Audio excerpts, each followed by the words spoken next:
come to the strangest of all the strange happenings that have befallen me in this house of mysteries. It occurred quite lately, within the month, and I have little doubt but that what I saw was in reality the end of all things. It was night, about 11 o'clock. Pepper and I kept one another company in the study, that great, old room of mine, where I read and work. I was reading, curiously enough, the Bible. I have begun, in these later days, to take a growing interest in that great and ancient book. Suddenly, a distinct tremor shook the house, and there came a faint and distant, whirring buzz that grew rapidly into a far, muffled screaming.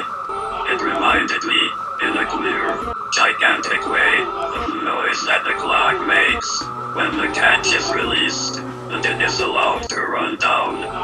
The sound appeared to come from some remote height, somewhere up in the night. There was no repetition of the shock. I looked across at Pepper. He was sleeping peacefully. Gradually, the whirring noise decreased, and there came a long silence. All at once, a glow lit up the end window, which protrudes far out from the side of the house, so that, from it, one may look both east and west. I felt puzzled, and, after a moment's hesitation, walked across the room and pulled aside the blind. As I did so, I saw the sun rise from behind the horizon. It rose with a steady, perceptible movement. I could see it travel upward. In a minute, it seemed, it had reached the tops of the trees, through which I had watched it. Up. It was broad daylight now. Behind me, I was conscious of a sharp, mosquito-like buzzing. I glanced round and knew that it came from the clock. Even as I looked, it marked off an hour. The minute hand was moving round the dial, faster than an ordinary second hand. The hour hand moved quickly from space to space. I had a numb sense of astonishment. A moment later, so it seemed, the two candles went out, almost together. I turned swiftly back to the window, for I had seen the shadow of the window frames, traveling along the floor toward me, as though a great lamp had been carried up past the window. I saw now that the sun had risen high into the heavens, and was still visibly moving. It passed above the house, with an extraordinary sailing kind of motion. As the window came into shadow, I saw another extraordinary thing. The fine weather clouds were not passing easily across the sky. They were scampering as though 100-mile-an-hour wind blew.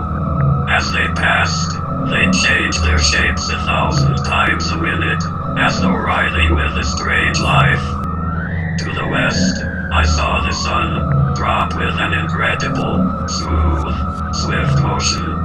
Eastward, the shadows of every seen thing crept toward the coming grayness. Quickly, the room began to darken. The sun slid down to the horizon and seemed, as it were, to disappear from my sight, almost with a jerk.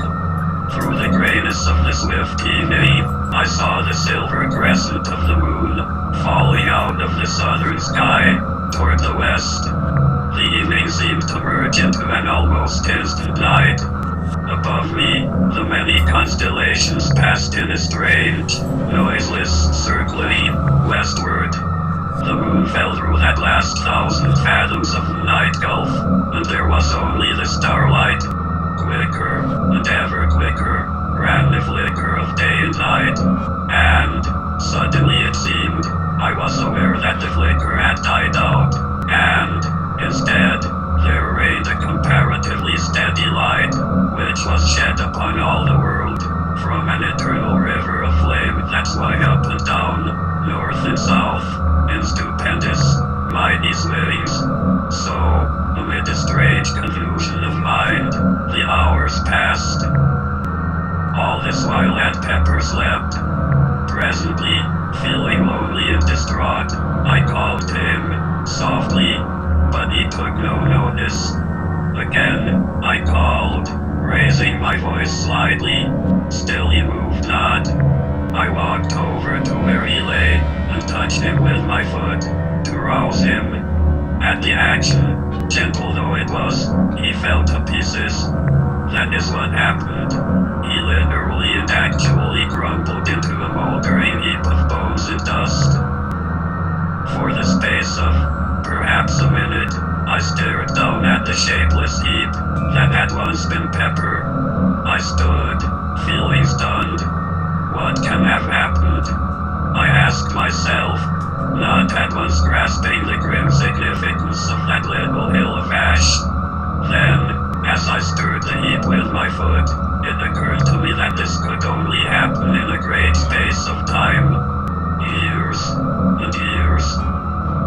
Outside, the weaving, fluttering light held the world. Inside, I stood, trying to understand what it meant, what that little pile of dust and dry bones on the carpet meant, but I could not think coherently. I glanced away, round the room, and now, for the first time, noticed how dusty and old the place looked. Dust and dirt everywhere, piled in little heaps in the corners, and spread about upon the furniture. The very carpet itself was invisible beneath the coating of the same, all-pervading material. As I walked, little clouds of the stuff rose up from under my footsteps and assailed my nostrils with a dry, bitter odor that made me wheeze huskily.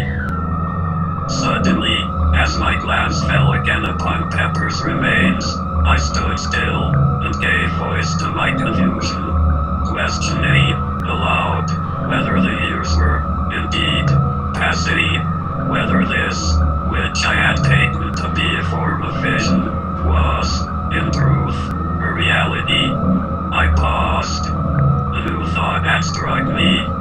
Quickly, but with steps which, for the first time, I noticed.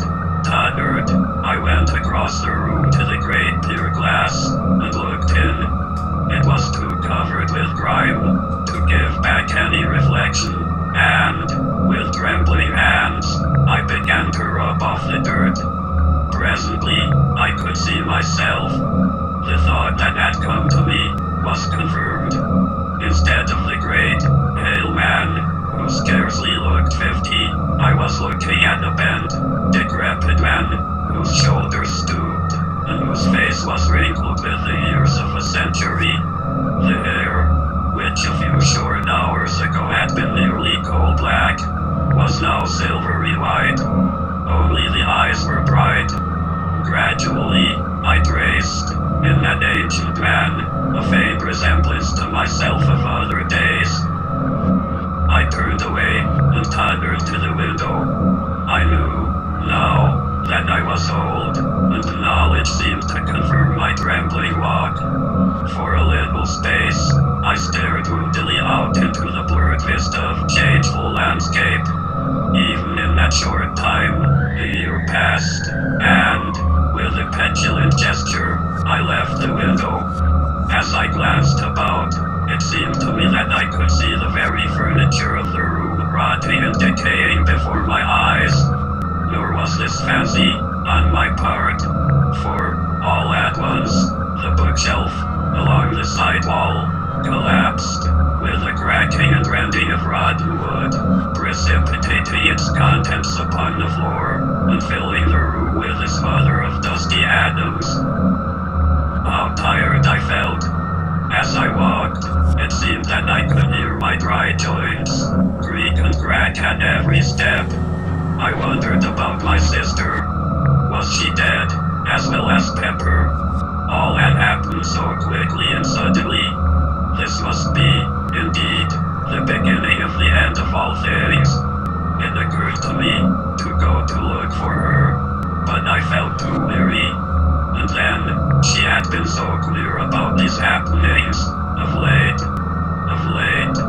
I repeated the words, and and laughed, feebly, mirthlessly, as the realization was borne in upon me that I spoke of a time half a century gone. Half a century.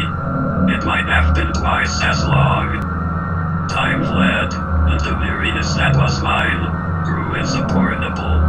I turned from the window and walked once across the room, the heavy dust deadening the sound of my footsteps. Each step that I took seemed a greater effort than the one before. An intolerable ache knew me in every joint and limb as I trod my way with a weary uncertainty.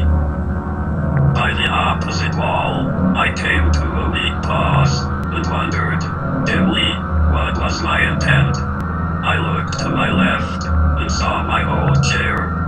The thought of sitting in it brought a faint sense of comfort to my bewildered wretchedness. Yet, because I was so weary and old and tired, I would scarcely brace my mind to do anything but stand and wish myself past those few yards. I rocked as I stood. The floor, even, seemed a place for rest, but the dust lay so thick and sleepy and black. I turned, with a great effort of will, and made toward my chair. I reached it, with a groan of thankfulness. I sat down. Everything about me appeared to be growing dim. It was all so strange and unthought of. Last night, I was a comparatively strong, though elderly man, and now, only a few hours later, I looked at the little dust heap that had once been Pepper. Hours. And I laughed, a feeble, bitter laugh, a shrill, cackling laugh that shocked my dimming senses. For a while, I must have dozed. Then I opened my eyes, with a start.